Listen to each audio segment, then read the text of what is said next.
राज्य सरकार माँ मानक उन्नति निमंते सुभद्रा योजना करी सचेतनता निमंते प्रत्येक पंचायतर प्रत्येक गाँव को सचेतनता रथ जाई महिला को सचेतन करुवा बेले आज किंतु किछि अलग चित्र देखा मिली। हाँ दर्शक बंधु आमे आपनकु सेही दृश्य देखाउछु। एहा हेउछि हरभंगा ब्लॉक छत्रंग ग्राम पंचायत रे गतकाली सुभद्रा रथ भ्रमण करिवार पूर्व योजना थिला।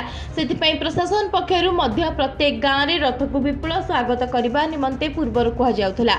छत्रंग ग्राम पंचायत समस्त ग्राम को रथ भ्रमण करने पर उक्त पंचायत गुंडुरी साही धुंगिया मुंडा कंटीपदर और नेडी साही 4टी ग्राम को रथ न जाई अधा बाटर फेरी जाइथिला। फल चारिखंड गाँव 200 रु अधिक महिला माने दीर्घ 3 घंटा पर्यंत समस्त प्रस्तुति सह अपेक्षा करथिले मध्य रथ आसी नथिला, जहा फल महिला मध्य तीव्र असंतोष प्रकाश पाइबा सह सचेतनता परिचालना को विरोध करथिले और सुभद्रा फॉर्म गुडी को तळे पकाई नडिया भांगी पानी ढालिबा सह पूजार्चना मध्य करथिले।